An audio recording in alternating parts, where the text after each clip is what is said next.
Hello, everyone, and welcome to episode 2 years, if this was dealing with months. 24. Welcome to episode Kiefer Sutherland. Do you know, I never actually watched that show.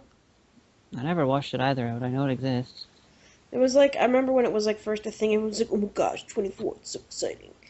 And I'm like, they never show him going to the bathroom. You like, would probably lose, at least a whole bunch of your day. Like just peeing. Yeah, they gotta have time for the torture.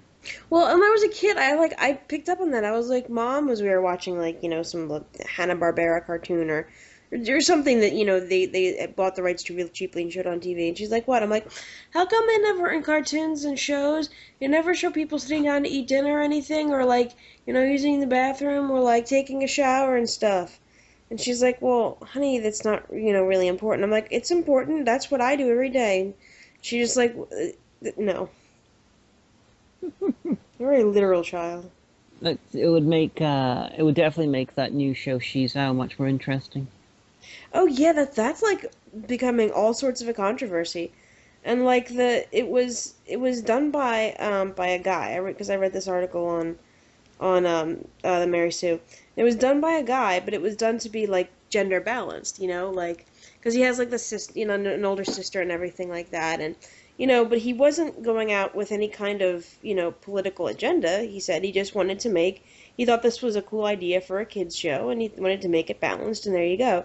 And this poor Aussie, because like the American right wing has gone bug fuck nuts about it.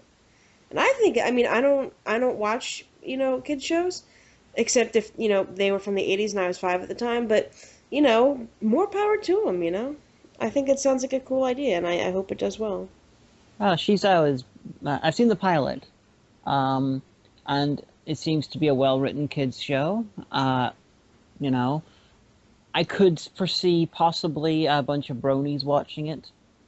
To be honest, I think it'd be absolutely Would be hilarious. the next, what would you call adult male fans of She's Ow? Um, Shabronians? I don't know, but if they all cosplay, that'd be awesome. Because the character doesn't actually transform into a girl. The He just character, dresses like it? yeah, the costume comes with the powers and stuff. So they're sort of stuck Oh. with it. So this is a show where you could actually, in canon, have a bunch of men sort of just dressing up in drag, and it's absolutely perfectly fine. Sort of like Sailor Bubba and things like that. You could do that Well, now unironically. see, because the American right wing has been freaking the fuck out saying that it's about transgenderism, but it's really transvestism, if that. Well, depending on your definition, transvestism might be covered under transgender. It Yeah, but depends on you your could, but you definition. could, you could, you could, you could dress as the other gender without actually feeling like the other gender. Like, Yeah, I mean, you could technically argue that I'm a transvestite because, well, okay, all right, my pants came from the women's section because I have big hips, but, I do most of my shopping in the men's section at Target. well, if the word transvestite was about 300 years ago, they might identify you as a transvestite, That's true. but culturally today doesn't. It's one of those things that's constantly shifting. Like, 300, 400 years ago, uh, men wore high heels and more makeup than women, stuff like that, and that was considered perfectly manly. Oh yeah, like in the Renaissance and pantyhose and stuff. Well, Yeah, not pantyhose really, but like stockings. and even as far as American War of Independence and stuff. Oh, and wigs and things. Yeah, Well, I mean, like, I don't know. I mean, like if, quite honestly, like if I had a fancy job and like, the dress code was like, a dress or, a, pantsuit for women or a skirt or something. And if it was like a super liberal place, like maybe like in New York City, they said, oh, but if you're a woman, you do have the option if you want to wear a men's suit and tie. I would rock that shit. I tell you what. I always think that I look good, dressed as a guy, but I wouldn't consider myself transgender. Like I know there's a lot of straight men, like perfectly straight men, like who are just feel like they're manly men in every other aspect. That like in secret they just like to wear women's clothing. So wouldn't that technically be not pure, but straight, not straight, but solely transvestism and not transgenderism? Well, it all depends on your definition. Some people would define transgender as anything that is gender variant. It's Oh, it's it's one of those terms. It's an umbrella term that is very nebulously defined. oh. But What was our sh- word for the week now that we've gone off about um, cross-dressing biopsy, superheroes? biopsy. But yeah, but Shizai was fine. Honestly, from an LGBT standpoint, I thought it was less problematic than it could have been. True. And it's pretty much a kid's version of Zsa Zsa Zaturna. But the word was biopsy, which is like Biopsy. that's totally what would happen if you made Optimus Prime bisexual and gave him dropsy. That has nothing to do with that. Biopsy is taking a little piece of something to have a look-see. It's like how autopsy is to see for oneself. I think biopsy means to see half or something like that. Maybe someone else sees it like a second person. Yeah, like you take well, because you like if they have the piece of suspicious tissue, they take a bit out of it and then they run it under the microscope and see if it's like cancer cells or something. Well, no, it's like I mean, there's something that well, I think about it. I'm like, I should probably get a mammogram or something, and everyone's like, oh no, you're only in your early 30s, and I'm like, that's and they said you should do it, and they're like, yeah, but that's before the test became really expensive, so now you should just get it in your 40s. I'm like, I mean, I don't have a history of breast cancer, but I still, you think about that stuff. Like like Angelina Jolie a few weeks ago. But as you said that you don't have a history of breast cancer, and honey, I have to tell you, I think having a history of breast cancer means that you're a breast cancer survivor. No, no, no. I mean like a family history of it. Ah, When we say a history, like, I'm always like freaking out. Like I tell my mom, I'm probably gonna have a heart attack tomorrow, and she's like, "There's no history of cardiovascular disease in the family. You're fine." But I mean, you could still, if you don't have a family history of it, it's not as likely, but you should still worry about it, you know? so yes, biopsy. Let's talk about the how something tangibly connected to this has been on the news. Then Yeah, it was like everyone just freaked the fuck out and lost their shit because someone that was not involved in their lives at all made a medical decision, and but I guess when that person's Angelina Jolie, everybody pays attention. And, I mean, I'm sure pretty much everyone has either, read the article or, read one of the interviews or stuff like that. And if you don't know, what happened was she has the gene for that makes you more likely to develop breast cancer. And she, I think, has lost her mother and many members of her family. And so she decided to have a preventative double mastectomy. And which, I think if I was in her situation, I totally would have done. I mean, if they said, you know what, you have a significant family history, and you have a very increased risk, I would have said, you know what, I have a family that depends on me. Yeah, I'm gonna get this done. But literally, like so many people acted like one, this affected them personally, or two, that oh well, what a waste, and how could Brad keep loving her after that and stuff like that, and it was actually kind of horrifying, really. yeah, I'm quite sure there's at least several dozen websites out there which are dedicated to R.I.P. Angelina Jolie's tits. Probably. They were mighty impressive, I have to say. I saw one news report about it where they were talking about this, and their image they chose of the tits was Angelina Jolie playing Grendel's mother in Beowulf, being all naked and stuff, which is doubly amusing because A, she was CGI in that, and B, those weren't her tits that were CGI'd anyway. Those she used a naked body mapped body double. Oh, I don't know that. I didn't see Beowulf. I haven't read the book because I was going to read the book in high school, and then I found out it wasn't about a heroic, Viking werewolf that went running around killing monsters, and I got depressed. Beowulf is one of those things that I, to this day, can't understand why there wasn't a Beowulf TV series in the wake of Hercules: The Legendary Journeys. Mm.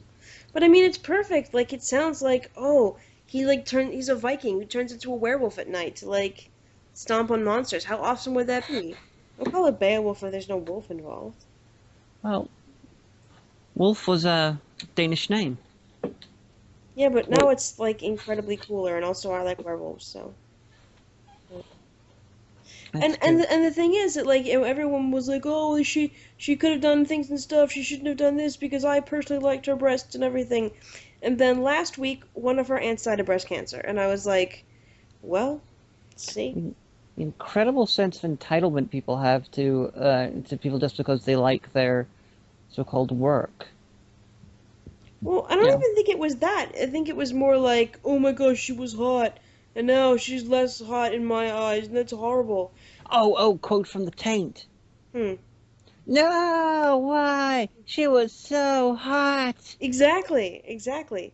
And that's from a movie that, that we if you haven't seen, we did do a both an interview with the director, and we do have his Q&A panel from Armando Baltimore up on Project Man Entertainment. But he basically said, I set out to make a deliberately the most misogynistic movie that I could think of, and that was a quote from it. So that doesn't Well, bolster. but he wasn't trying. He was trying to parody Yeah. misogyny. Yeah, he wasn't doing it on purpose. He wasn't like, I'm a misogynist and I'm okay. He was really Sleep all disturbed night and by I hate women all day.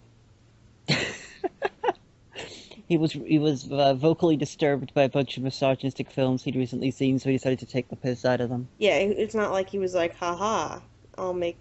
But yeah, like, and it's terrible because, I mean, if you are facing, a medical choice like that, that, is a very real disease, and that could, mean that you don't have, your life with your family, and they've got a whole bunch of kids, they probably don't want to, she doesn't want to leave them motherless, I mean, I think it was a very sound medical decision.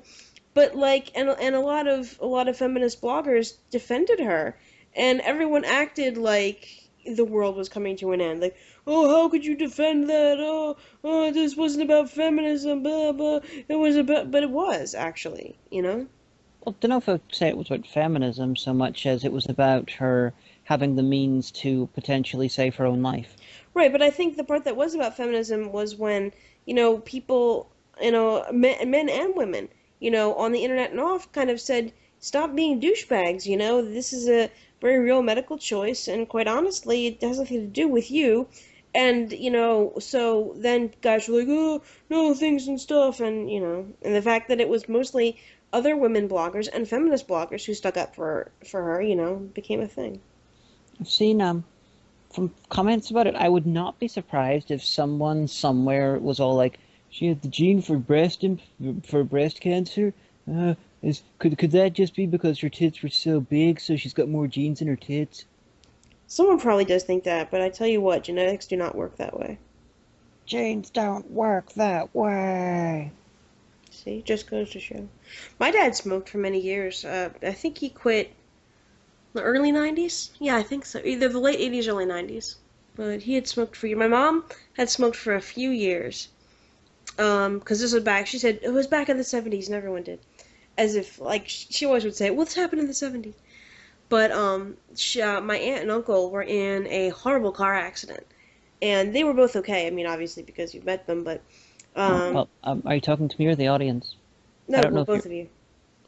Oh, No, both, yeah, both of us. both of you, both you and the one person who's the no, but no, no, honey, it was Aunt Phyllis and Uncle John, and they were coming home with one of their friends. I forget who, but they think they were hit by a drunk driver is what happened, and oh yeah, I remember. Yeah, they were driving home, and it was my Uncle John's best friend was driving, and his girlfriend was in the front seat, and they were hit by a drunk driver, and the girlfriend was killed. I forget what happened to Mace. I think he was injured, but not very badly. But Phyllis and John were very badly injured, and this was back in I think the late 70s, late 60s, early 70s, and they were really worried. It was really touch and go for a while, and my mom said that I think she and my dad had just started dating. Okay, so it must have been in the late 70s then, because they didn't meet till they met in the mid 70s. Okay.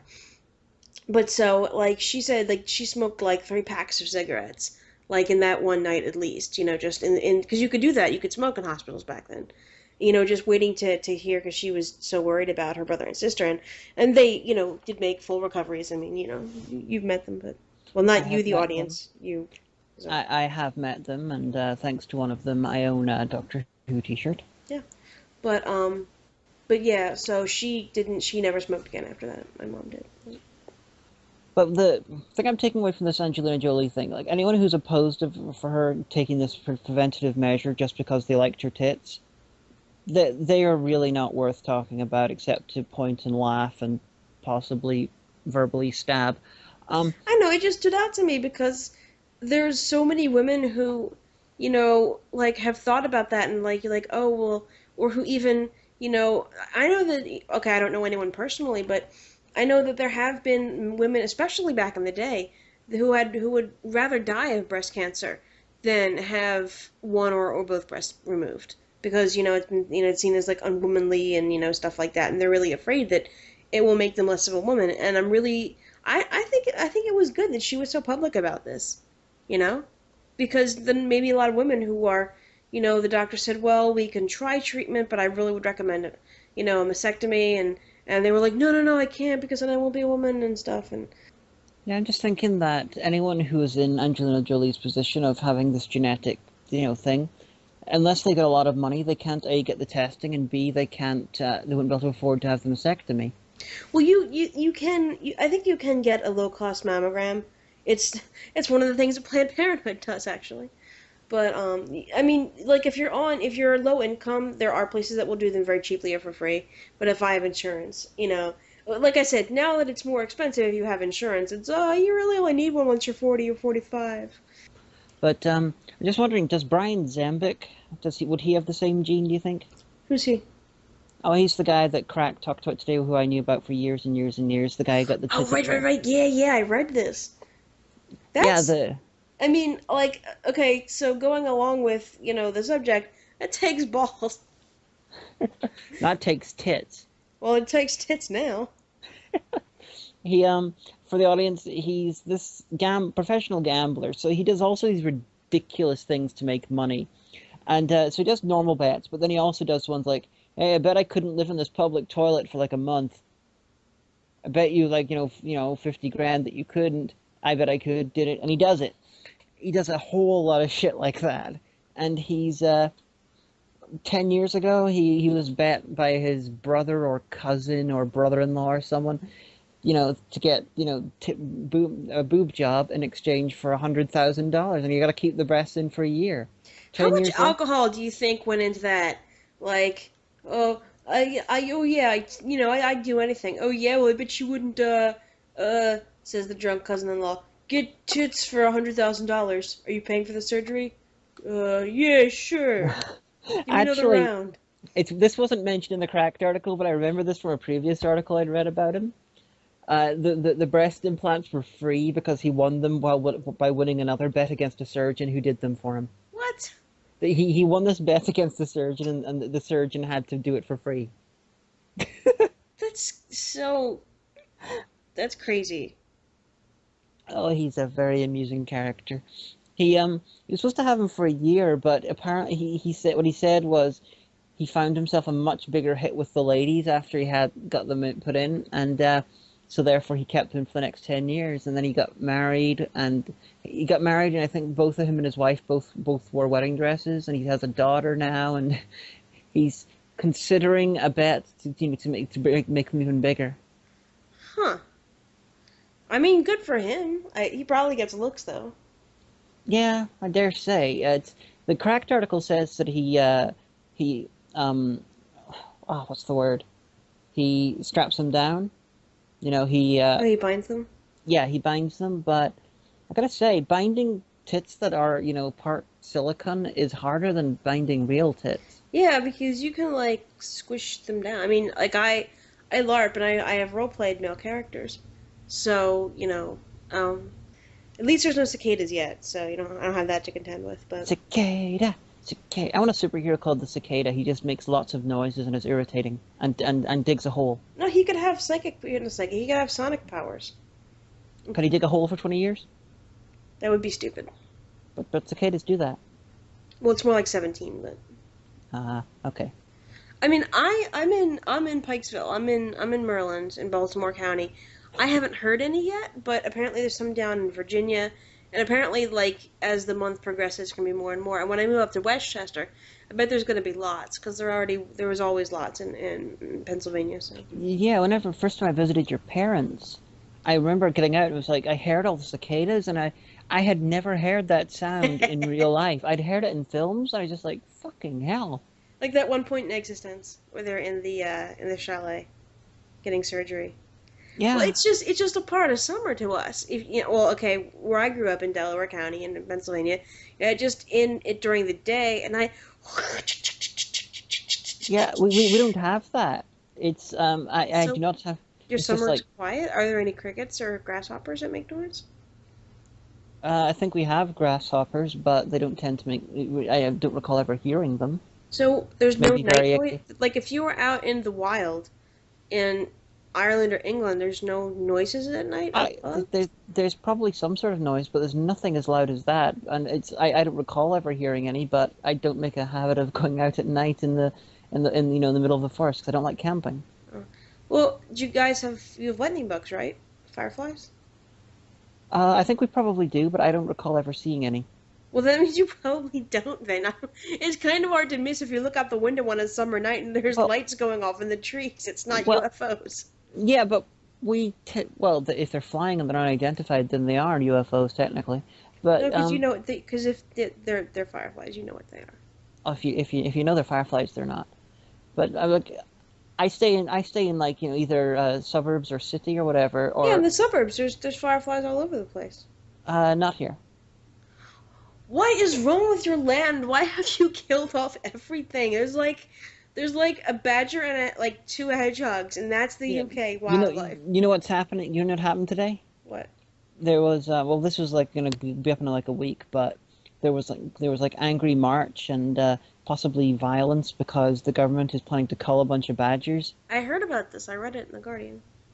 Yeah. So it's Well, like we won't have badgers for long. and you have foxes. Okay, so you have three kinds.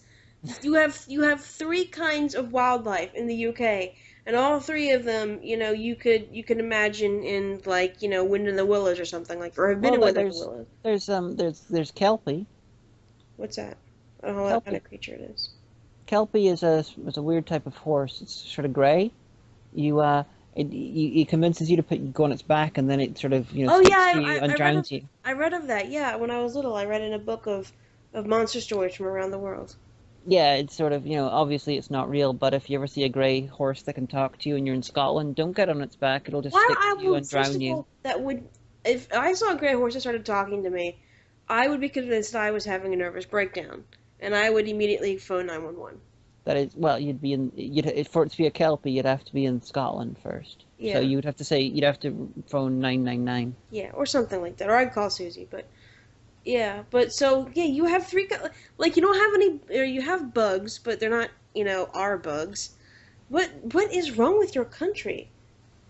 Many things. Like maybe there was bugs that made noises at one point in time, like but the Romans killed them all. I mean, I don't know. I remember the UK/Ireland.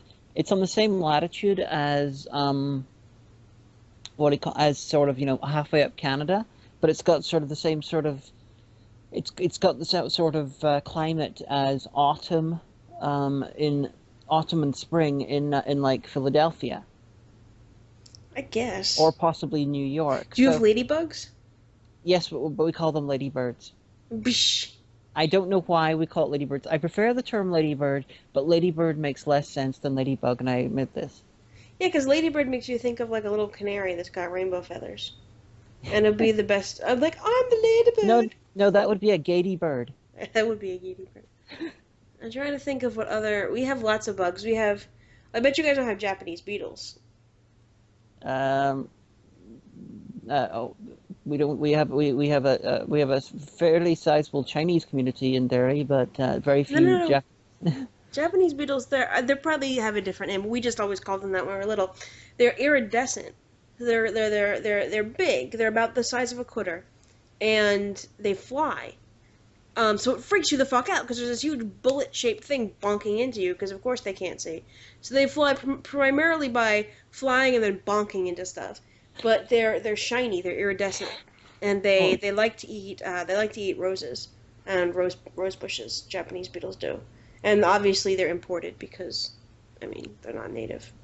well, I got something to terrify you with. Something new about the UK to terrify you. Of God, now what? Well, it's something that I never thought about until Cy the writer came over last time. What, like He, leeches with legs or like something else? no, no, no. It's something far more Lovecraftian than that. Something that sort of it's formless almost. It's sort of permeating everything that it will make you scream for days. Oh. Do you have In the salamanders? I like salamanders. no, it's nothing living, What is it? except maybe in an eldritch type way. Well, tell me, because now I want to know. Well, we're not even at the height of summer yet, and we're about a month away, and the sun stays up until 10 o'clock at night. Oh no, it does because you guys are high up in the world? We're higher up latitude wise, yeah. And he was like, "Holy shit!" It's down by 8 o'clock at the height of summer back in New York, and Well, then we're okay, like, not really. I think he's fudging. Like eight. The height of summer, like 8:30, 8:45. But well, he just came over now, so maybe he yeah, was talking about then. But yeah, it's 8:45 now, and the sun is still up. is it like that in Manchester? Manchester is either going to be on the same level, possibly slightly more northern than here. Oh no, how will I have? That's terrible. And in the winter, is it the same thing? In the winter, it means that You mean it reversed? yeah, there's a lot. The sun goes down very early. The sun starts going down at say like 3, 4 o'clock. It's well, the British have British summertime. You got Greenwich Mean Time is the main one, but during the summer, we change an hour, and the only reason that happens is because to make it so that people have to spend less time in the dark. But you have enough. You have more than enough light. Well, in the winter, like the sun comes up quite late, comes up late and goes down very early. Good. I like that. I You know, like the you know. darkness, and I like cloudiness, and I don't like Well, the heat. well, that'll I be don't like the sun. winter. But last night I went to bed about 4:30, and the sun was coming up. That sucks. So summertime we get basically 6 hours of night. Oh, that's horrible. But then I'm gonna have a means complex. I'm not that gonna be means able to sleep. well, that means in the dead of winter we get about 6, 7 hours of daylight. I can deal with that. That's actually better for me. Yeah, but if we go away from the UK during the summer, that means you're going to be over in America where you'll probably be warmer. Oh no, everything is. But why can't there be a country that's just made for me with no bugs, and it's not, it's everything that I want right at that second? Why doesn't that exist specifically for me? Alas, I don't know. Mm. But yeah, I never even considered that would be a thing to mention to you until Si was so damn sort of like finding it just weird. So I was like, uh-oh, Omega has a tendency to be upset by things that I find bizarre, so I'm going to mention this on the air to get a live reaction. I don't even like. It's gonna be terrible. It's like gonna be like living in Alaska and everything. We'll have We're, to we're, have. we're We'll have actually like strong blinds. we are not very far from Alaska's latitude, to be fair. I can't live like that. I'm gonna get one of those diseases where I slowly go crazy because of the daylight. No, it's just you get the 6 hours of night. I want more. It just Fix means it. that it just the world. The UK is not that far removed from Alaska latitude. Guys, do you know why we are? Yeah. I brought up a latitude map, and the UK is on the same level as Newfoundland. Winnipeg. Except for no moose Yeah, but you know why we're so much warmer than they are? because of the Because Gulf Stream. yep, I Europe is a learned that. lot. The European side of the Atlantic is warmer than the American side, except generally, That's cool because because you can't if you go down Atlantic City, like literally, early June through early September is really all the swimming weather you're getting out of that, and then it's too cold and you die, because the or you go to the boardwalk or 'cause gamble. with this latitude map, New York is basically on the same level latitude. For anyone who knows about maps, if I'm using the wrong word, latitude or longitude, I No, think about it apologize. this way: lat rhymes with fat, and so it goes around the world where it's fat. Ah, Longitude is long; it's tall, so that's the vertical one. Ah, okay. But New York is pretty much level with Lisbon, Portugal. Oh, well, that's cool. And Portugal and Spain are really fucking warm. Madrid is on the same level as well, roughly. Philadelphia, if it was in Europe, it would be, it's further south than Rome. Well, it feels like it in the summer. Jesus Christ. Well, it's all the humidity. Well, Like I went out to Phoenix. This is many many years ago. I went out to Phoenix and I landed at midnight local time. And the captain comes says, "Your captain, we've landed. It's 12 a.m. local time, and it's 100 degrees." And I was like, "100 degrees! Jesus Christ!" But you can't tell because when they say it's a dry heat, that's true. Like we set out at 3 a.m. And it rained for like a hot second, and it was these big huge raindrops that hit. Literally, I've never seen this happen before. Hit immediately soaked into the concrete, like of their balcony, and then freaking evaporated. And I was like, whoa. But it was like 115 degrees one day, but it didn't feel like it. And we even walked down to the 7-Eleven and back. The next week I was back in Philly. It was 98 degrees with 100% humidity, and we had booksellers dropping like dropping like flies from heat stroke.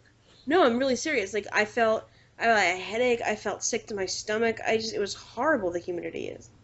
Well, you well, experienced it when you were here. yeah, I've been in Florida during a heat wave in the summer. It was actually warmer in Baltimore, Yeah, apparently, that was according pretty to. funny. Like you were like, "Oh my gosh, it's 85 degrees here, and I'm dying in Florida." I'm like, I think "Rookie, it it's was it. 96 degrees up in Maryland." Yeah, I'm sure it was on some days it was like 105 in Florida and about 110 up in Oh, it's Baltimore. horrible. Literally, like the Mid Atlantic is the weather armpit of the country. We get Yeah, all the shit.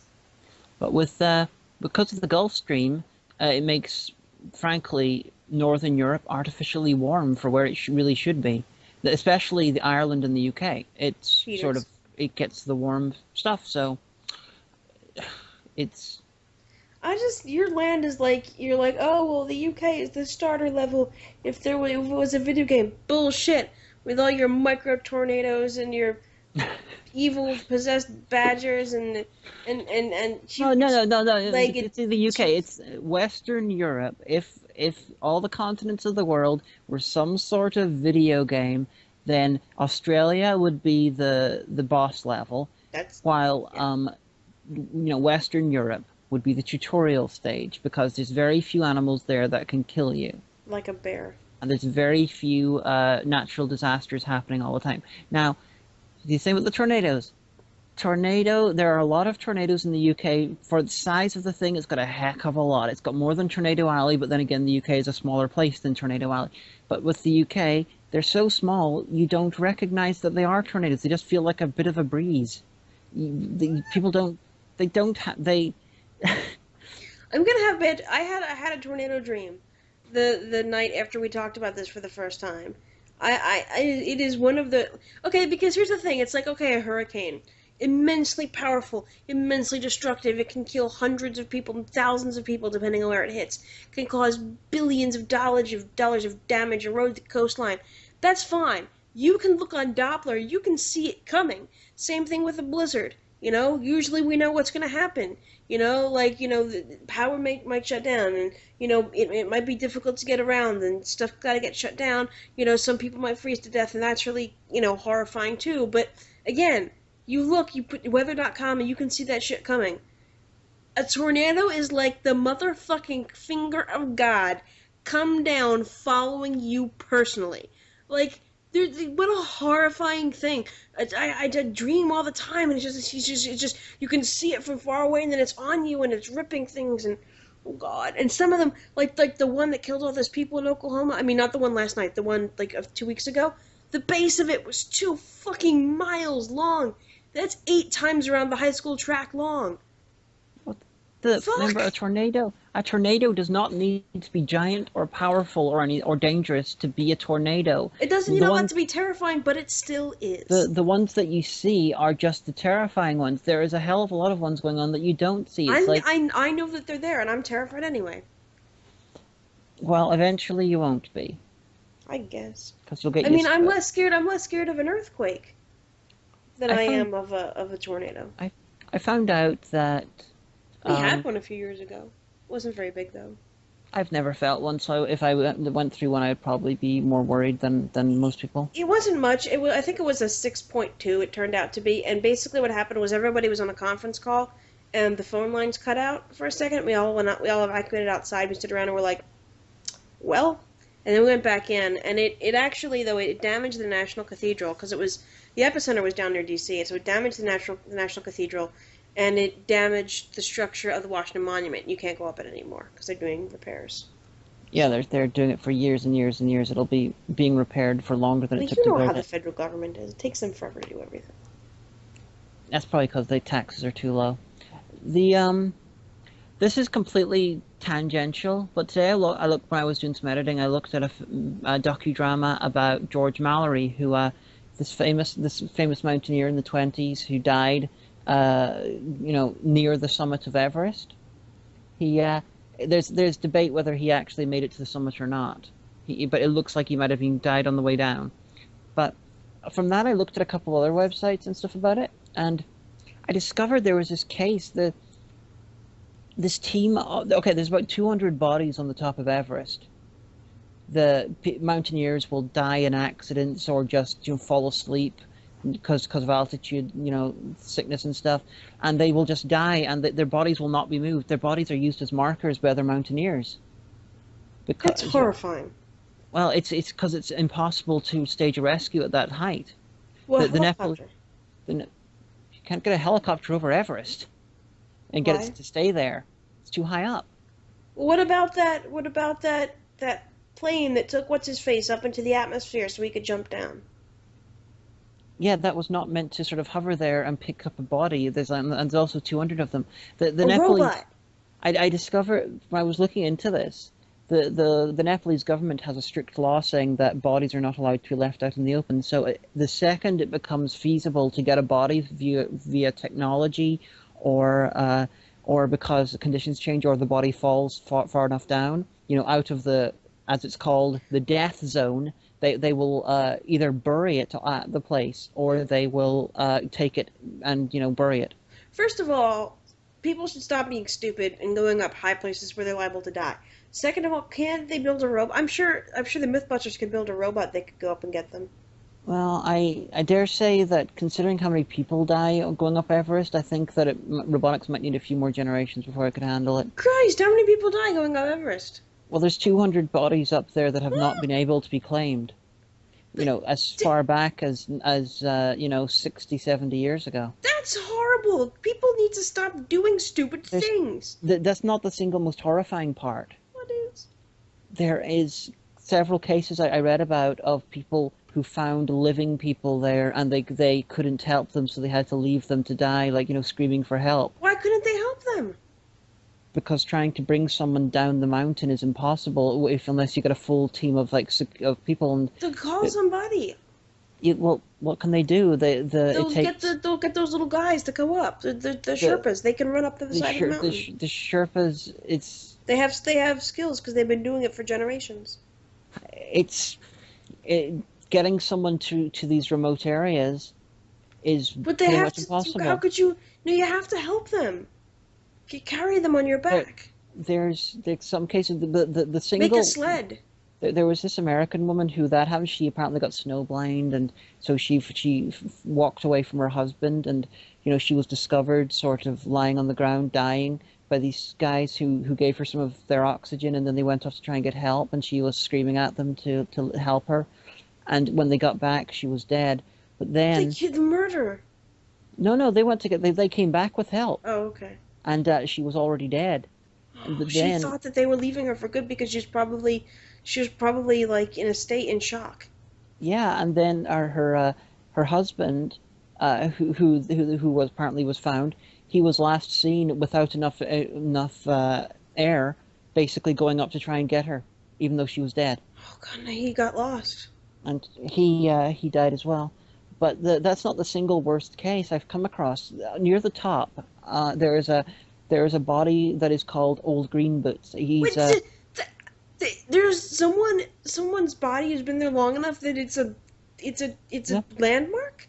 According to, from what I've read, What is this Oregon the Trail? the bodies are considered part of the landscape if they can't be got, and they're basically treated as part of the mountain and used as landmarks. But Old Green Boots is in a cave near the You've reached the corpse of it's like you've reached the corpse of the English expedition from 1937. Would you like to cock your wagon and float it across, or would find an Indian guide? But that's not 100% far removed. that's The horrific. but Green Boots is in a cave near the top, and these guys, they went up there, and there was another body there, just this guy hunched in a corner in the cave, and 40 people passed him thinking he was a dead body, and it was actually this guy who'd gone up there. His equipment wasn't right, and he went up by himself, which, according to mountaineers, was tantamount to suicide. And he was there for about 2 days, just hunched over, sort of out of Dying. oxygen, dying as people just walked past him. And then They need to close this down. This has gone far enough. This foolishness. it's crazy. Like 2000, in the year 2000, they finally found Mallory's body, and left there. He was first, right? He was he might have made it to the top. The mountaineers say that even if there's evidence that he made it to the top, then he's not considered the first guy, because you got to make it down alive. That's part of mountaineering. Well, and if you do, you get a T-shirt and your photo on the wall. This is everybody. Mountaineering is insane.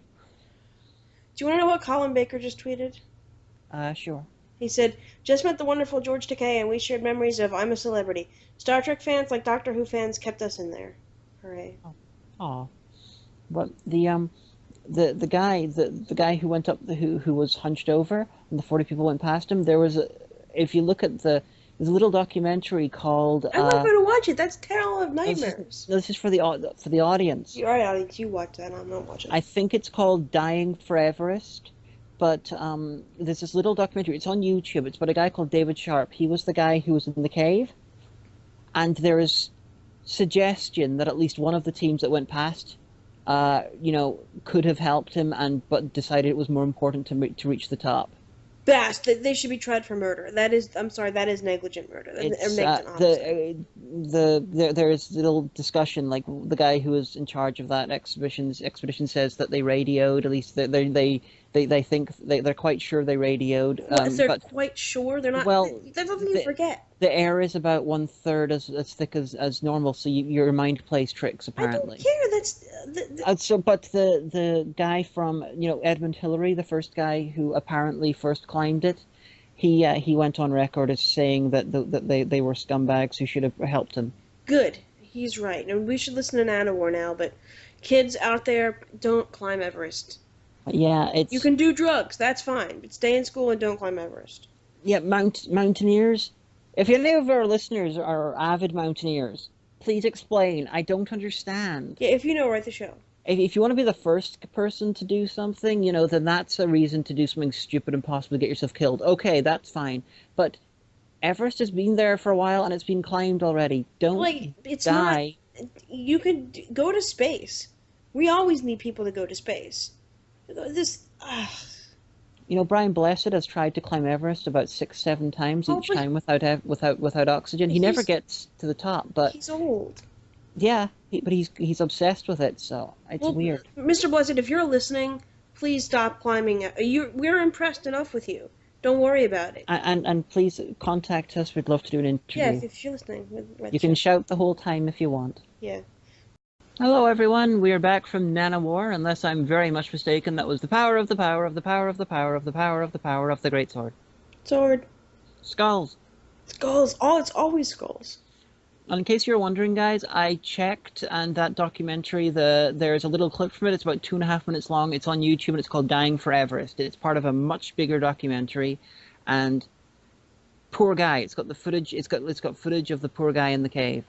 I don't want to see him. Because I'm not telling you to see him, but it's like this documentary crew about doing this journey to the summit went up and found him, and they didn't help him. They should be tried. I don't know if legally they could be. I think it's probably death by misadventure. That which sounds like something mischievous that a child would do. It's not um misadventure. It's you died on Mount Everest. yeah, well, death by misadventure is death by your own stupidity. Well, anyway, it's now that part of the show where everyone's favorite lobster comes and gives us some kind of interesting trivia fact or factoid. So, Giovanni, are you here? Yeah, boss, I'm here. And just to let you know, lobsters, we don't climb mountains.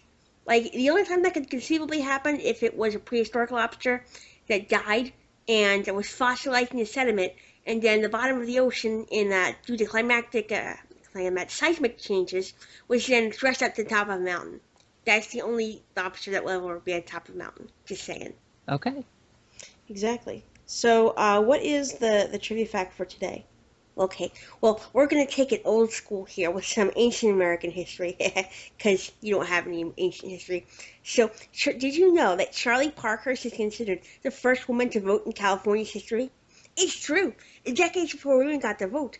This person lived as a man for almost all their adult life, and therefore probably a trans man. So, calling them technically the first woman to vote might be making his ghost madder and madder, but hey, that's the trivia. As an angry trans ghost. Destroy you. Rawr. That would actually make a great idea for a horror movie. But anyway, that's my trivia fact for this week, and I'll see all you lucky lobster fans next week. Bye. You were very nice to Giovanni, honey. I want to thank you. Giovanni was very nice too. Yeah, because you didn't antagonize him. See how nice he can be when you're not always antagonizing him or trying to blow him up or kill him in some way? Destroy him. No. Oh, I destroyed my lobster. Anyway, it's time for you to tell us a story about something to do with shops. Yeah, it's time for One Time at the Store. And if you're just listening, if this is your first episode you've ever listened to, this is the part of the show where I talk about my experiences as a bookseller. I've worked for about 9.5 years at a large chain bookstore, and I have seen it all. And today's especially bittersweet because today was my last scheduled shift at the store where I work right now. I might take some pickup or call-in shifts. We'll see how that goes. But so I was reminiscing with one of my coworkers, and we were talking about some of the best memories that we have, because today was also the first day of the Employee Appreciation Week, which is really nice because we get extra discounts, and the management team actually put together like pretty big actually little treat bags for everybody with their name on it, which is nice. So I got a nice little haul of candy, and so we were talking, and one of the most rewarding experiences is I worked the Harry Potter releases for the last 3 books, and it was a long night. I'll give you that. For the Deathly Hallows, I think we left around 4:30 in the morning, but it was a really really incredible experience because you have the bookstore. Okay, yes, it's being trashed. There's millions of people around, and the place is being ripped to shreds. But most of the kids there are dressed up. A lot of the adults were dressed up. And a lot of the times when you encounter customers, there's always a problem customer. We got remarkably few problem customers for the Harry Potter openings. And for the last one, the staff, we all dressed up, and I dressed up like Madam Hooch, the Quidditch teacher, which really worked because I have naturally dark brown hair, so I just spiked it up, and it was pretty cool. But we were when we got there. We got some swag from the publishing company, and I still have it. It was a black ball cap with a stylized owl in green, and it has the release date on the back. And so for a while I was just helping set up, I was wearing that. And this kid comes up to me, and he goes, "Hey, I'll give you $50 for your hat." I looked at him and I was like, "Excuse me?" And he's like, "Your hat. I'll give you $50 for it." And I said, "First of all, you shouldn't wear hats that other people have worn. Second of all, go away. Where did you even get $50? Go play." Like, I don't even really know how that happened, but I still have the hat because, it's sentimental. But so it was getting close to midnight, and the boxes all arrived in this huge kind of shrink wrapped cube. Like, literally, there's like a whole bunch of saran wrap around this huge cube of boxes. And we can't break strict on sale until that night, when we're actually allowed to break that cube down into the boxes, take the books out, put it on a cart under a tarp, and that gets wheeled up to cash wrap at the last minute. And so we had 2 people on each register. And of course, we were fooling around. We all had box cutters because we had extra boxes back there. We're like, yeah, we'll cut the first person that tries to get a book early. And somewhere, one of my friends has pictures of that night, and if I ever find them, I'll put them up on Facebook. But so there were two to register, one person to actually conduct the transaction, the other person to bag to get several hundred people through as quickly as possible. So the girl who was at register one had actually won a school raffle that we'd conducted, and she won the privilege to be at register one. And so they were counting down to midnight. That at 12:01 we could legally sell the book. And so they counted down, and then I forget what spell it is, but they all said the spell, like the whole entire store of mine said the spell, which whatever it is that makes doors open. Well, something that nobody knew except us is at midnight, in your time zone, the system resets, and when that happens, all of the drawers in the cash registers automatically spring open. And the manager before leaving has to make a physical check just to make sure no cash drawers have been left, that haven't been taken back to the safe or anything. So their countdown hits 0. They say their spell. The clock turns over. The system reset. Obviously, didn't shut down. It just came immediately back on. And then all the cash drawers sprang open. And if you even could have seen the looks on like all of these kids' faces, like, holy shit, it fucking worked. And we'd actually planned this for register one drown. We closed it in like a line. So I think it was it Kathy? Somebody, whoever was at register one, closed theirs. Then register two, so it went in like a kind of cascade. But people started clapping. It was really great. Aww. I know, right? But so speaking of nothing else, what did you want to talk about for the last segment? Because we can't talk about Doctor Who anymore. Yeah, we're going to talk about monster movies, if this is okay, audience, and if it's not okay, you're going to have to switch it off because we're going to talk about monster movies. We're not going to talk about actual monster movies that exist so much. We're going to come up with ideas for just, for shits and giggles. Because, look, I think you can come up with something good that's not stupid, like Sharknado. Yeah, that's just... why? Well, I mean, like, okay... I don't think it's Asylum, but if it was like Asylum or a trauma movie, then you'd be like, Sharknado. I guess it's awesome. But no, it's either a Roger Corman or a sci-fi movie. Although it's ludicrous, so I suppose I'd prefer my monster movies to be slightly less ludicrous. Well, I guess you have like really like two kind of monster movies, So you've got like the kind that's like, oh my gosh, this is actually serious, check the closet at night kind of thing. And then you have the one that's just so stupid and so schlocky, you're like, it's a thing. Then there's the mixture of the two, which was really Troll Hunter. Yeah, that's true. But it was played serious, so, Yeah, it was ludicrous, but it was played completely straight. And that made it cool. Not scary, but it's still... okay, I guess if you were a little kid, it might be scary. But it did make it cool. It was definitely nifty. How about some sort of one about, say... what if someone found Gorgons and they were an actual monster that existed? Like, that would be really easy because then you could just get some blind samurai to fight them. Why would or Daredevil? If you had like some sort of blind guy fighting him, blind guy, that was who could kill the Gorgons. But why would there be Gorgons? The only thing I can think of is like there's some sort of drug lord. And the drug lord is based on this like Greek island because around ancient Greece, not ancient Greece, around Greece there's a fuckload of islands, and a lot of them are uninhabited. Except for the one where all the cats live, and people live there too to feed. And all the lesbians live too. Yeah, he could be fighting the Golden Dawn with Gorgons. Oh yeah. They could have, like, I don't know, there's a drug lord of some sort, or a gangster or a terrorist leader has set up in one of these ancient Greek islands, and the American government know about it, so they send this military team in to try and kill him, but on, sort of like SEAL Team 6. But then it turns out that the place has already been destroyed, all the guys are destroyed, there's a bunch of dead bodies, but there's also, like, statues, and the guys are trapped in the guy's compound with Gorgons attacking them. That'd be pretty cool. Or maybe like with Sean Connery too. I think he's retired. Oh, that's too bad. That could work actually. I'm trying to think of like things that I find scary. Probably nobody else would. Like, well, with remember your fears are very intellectual, while the monster movies are supposed to be silly. Yeah, well, no, but you can have actual scary monster movies though. It's just because we're so jaded as a society, though. They're only scary if you're a kid. Like, when I was little, I saw Gremlins for the first time at a slumber party. And we were probably too little to have watched it. Because in the early 80s, I hadn't seen it when it first came out, because obviously I was a little teeny kid. but I had a little gremlin eraser, but it was what's his face, the fuzzy one, before they turned.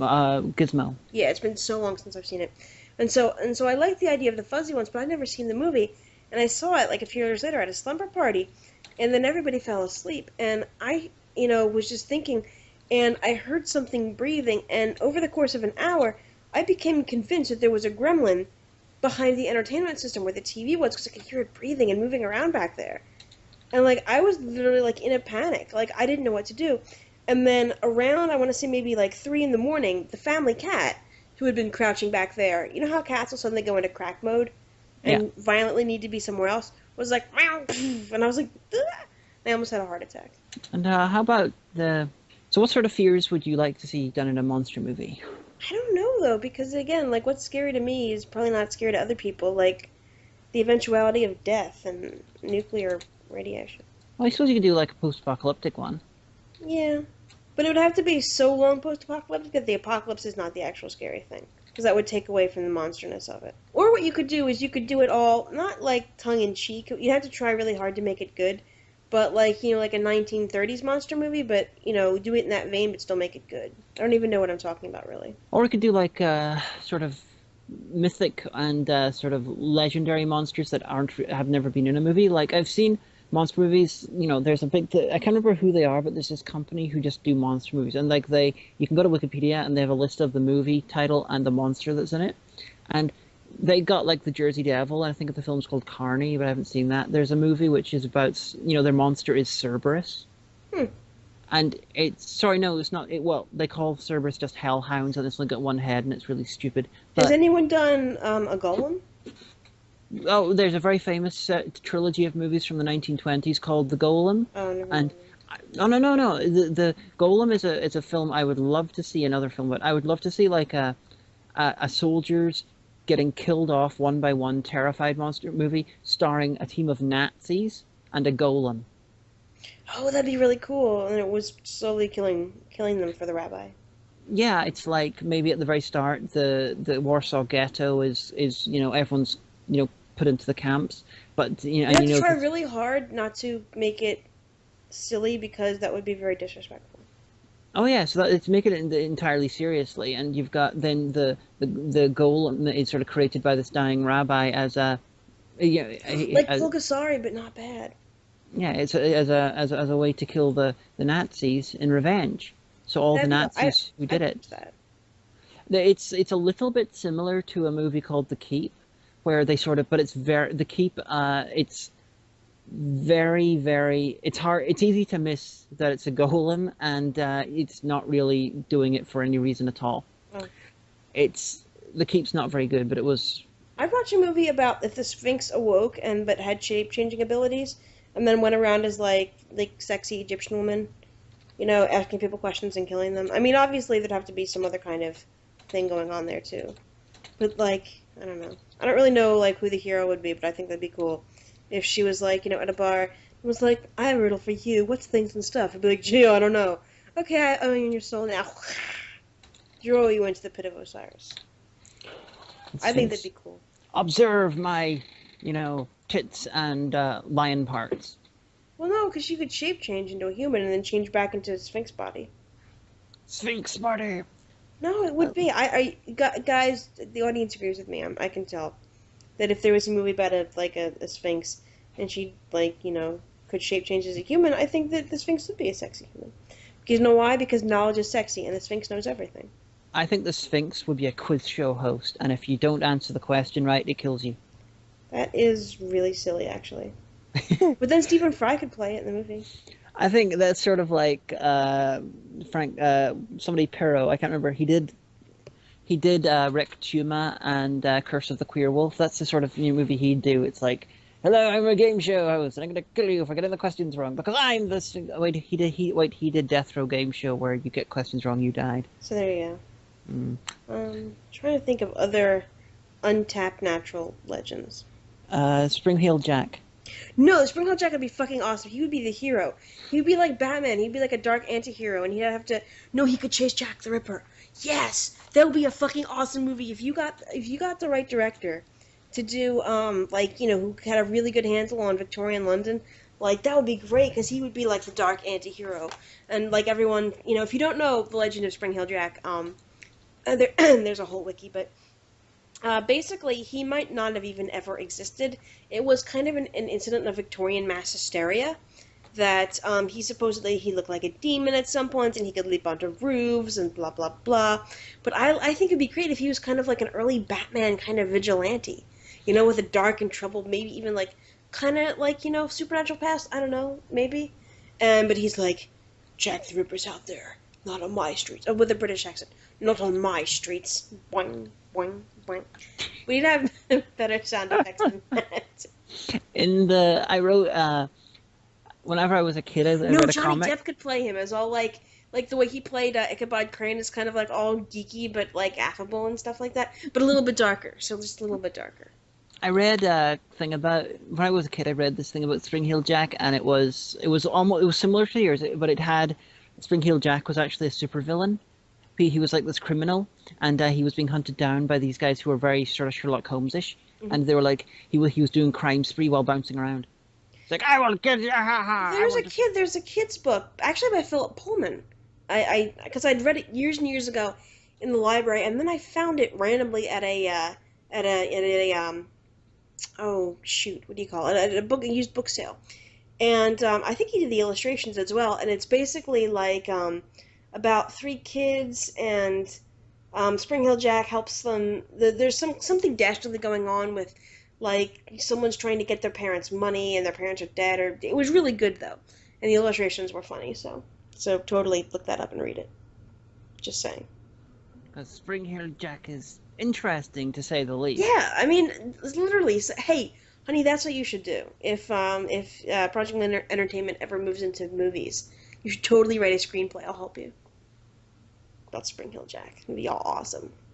We'd have to get, like, a lot of, CGI budget to make Victorian London look awesome. But. This is an announcement which I have just received. I have been sent a link for this bit of news. I assume Twitter is already afire with this, honey. Matt Smith has announced he's leaving Doctor Who. What? Yep. But I thought he signed on for the 8th season. I figured he'd probably leave partway through the 8th season. So maybe he is. I don't know. But so the Doctor's gonna regenerate at the end of... I'm guessing halfway through the 8th season. Probably around Christmas. Oh no. Now what are we gonna do? We're going to be excited about the potential, like, 12th Doctor. Remember a few weeks ago... They'll fuck it up and make it someone bad. Remember a few weeks ago whenever I tweeted out that the rumour is that the 12th Doctor's been cast and it's this guy? I tweeted this ages ago, several weeks ago. And maybe it's him. Which guy? I can't remember his name. He's not famous. But several weeks ago I tweeted that this might be the 12th Doctor. But I think he's in Law and Order UK. Oh, I have the first 2 seasons of Law and Order UK. I wanted to like it a lot more than I did because I thought it would be really cool, but it was actually a whole bunch of cases from regular Law and Order just redone for British law. And I was like, oh. Although one of them did end differently, and it concerned, at the end, it was different, but at the end it became a right to die thing. And you guys have those laws and we don't. So in the American one, she has, at the end has a turn of heart and is like, well, I guess my life is good and things and stuff. But in the British one, the last scene is them acknowledging that she is sane and she does have the right to die and she's going to, like, right after the credits. And I was like, ugh. But... Well, I found the guy. Uh, it's that guy. Oh, I've just been sent a link, audience. Hang on, although you'll be hearing this. Ben Daniels. Oh yeah, this guy. Yeah, he is on Law and Order UK. I can see him as the Doctor. I mean, he's old enough. He's got the kind of demeanor. I wonder what kind of Doctor he'd be. But if it's Stephen Moffat, that means he's probably going to be. The power of love compels us, I guess. Well, Stephen Moffat said that he preferred the Doctor to be old and weird, so the only reason Matt Smith got the role was because he was very, very weird, even though he was young. So we'll see, because it looks like Moffat will be casting him. But okay, so if our theories are correct, and John Hurt he was the 9th incarnation of the Time Lord, but not an official Doctor, because as Matt Smith as the 11th Doctor pointed out, he's the 11th to wear the name, which makes him actually the 12th Doctor. So the 12th quote-unquote Doctor will be the last incarnation of the Time Lord, unless he can cheat like the Master. As far back as the five Doctors, they put in things to get around that. They'll probably make a big story about how he can get more regenerations. It'll happen. Don't worry about it. But who is he gonna? He can't, like, I mean, like, what's he gonna do? Swim around in the Eye of Harmony? The Time Lords are gone. Gallifrey everything is gone. Well, even the Matrix is gone. It's simple. He asks time really nicely. No. He just goes to the devastated Gallifrey and finds the technology to do it. He's like, oh no, I feel like I should die because I'm in my last incarnation, but there's this massive thing that I need to do, so I might as well get more incarnations so I can actually do that. And then he does this massive, I'm going in Gallifrey, it's destroyed, I'm going to find the technology, and he gets it. Oh, and it says in the official BBC story, I'm reading it right now. The BBC is today announcing that Matt Smith is to leave Doctor Who after 4 incredible years on the hit BBC One show. Matt first stepped to the TARDIS, blah, blah, blah, and will leave the role at the end of this year after starring in the unmissable 50th anniversary in November and regenerating in the Christmas special. So, before the 8th season, so my... But then why do you think that this was planned the whole time and he just said that he was signed to make it be a surprise? Then why announce it now? I don't know. I honestly don't know. But that's official, so... But why? We'll most likely know who the 12th Doctor is in about a month or two. Well, alright, so Stephen Moffat is quoted as saying many things, but of course this isn't the end of the story because now the search begins. Somewhere out there right now, all unknowing something about the business, is someone who's about to become the Doctor. So he's gonna be doing casting, I'm guessing. Oh, but God, what? Oh, Clara loves him. What's gonna happen to her? Now they'll have to have a whole new companion. No, she's gonna be all weird. There's a bunch of times when the companions stay on while the Doctor changes. They prefer to keep it. They prefer not to have a complete rejig at any particular time. They prefer to have. She's gonna pitch a fit because she's as bad as Amy Pond. And she's gonna be like, I was supposed to save the Doctor, or they'll kill her, have her actually dying to save him, and he No, she'll stay on. They prefer to have at least one element of the show continue. There's a couple of times whenever both Doctor and companion have left at the same time, but comparatively few compared to the times when a companion stays on. It's good to keep the audience that you keep part of what you're used to. Yeah, I know, but you just know she's gonna have issues about it. Okay, so, the Caves of Androzani, oh my gosh, the Doctor, he put off his regeneration just so he could get the antidote and save Perry because he knew that a regeneration would have, he would have been fine afterwards, but he put it off to the last second, just so we could save her. And then, all of a sudden, it's the 6th Doctor, and she's like, well, that was random, and you're different and weird now. And he's like, yes, I am. But, she got over it, really quickly. But, Clara's gonna moon around. I mean... It's part of the thing about dealing with a regeneration. Remember, you've pretty much come into it with Matt Smith, so this is your first regeneration. Remember, honey, to quote George Carlin, this is not our first goat fuck. Well, we can't use that as the title of this episode. Well, I think you totally can. No, but let's talk about monsters. Okay, we only have about, 5 minutes left before the thing, but okay. Monsters. We'll go Stringtail Jack and the Gorgon. That'd be quite cool. Do the Vikings have any monsters that are cool? The probably a big thing with a lot of J's in its name. Like the Ice, the Georgia June. Or I'm trying to think of other cultures. There could be one in Australia where the Bunyip are really awesome and they have vengeance against the white man and stuff, and they that people get trapped in the dream time and ambushed, and like only one or two escapes back to Sydney. This could be in like colonial Australian times. Yeah, that sounds like a cool idea. And it'll be called the Colonial Australian Times movie by me. I'm sorry, I can't think of anything except like Daleks and stuff right now.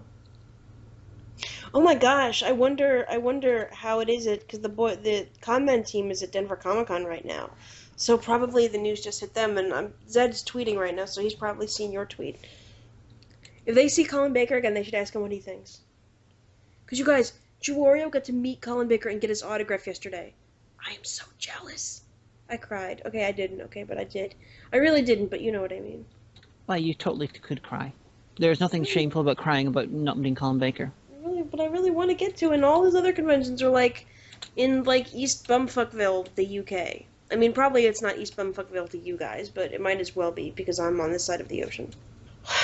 I am sad. Although if we ever cosplay, she's gonna play the cosplay as a Sixth Doctor because, you know, you're tall enough, and I'm gonna cosplay as a Second Doctor because I'm short and I can noodle around. Yes, we can be Colin Baker and Patrick Troughton. We should do it. Try to do it at Con Bravo because then maybe Linkara will do the Seventh Doctor like he does sometimes.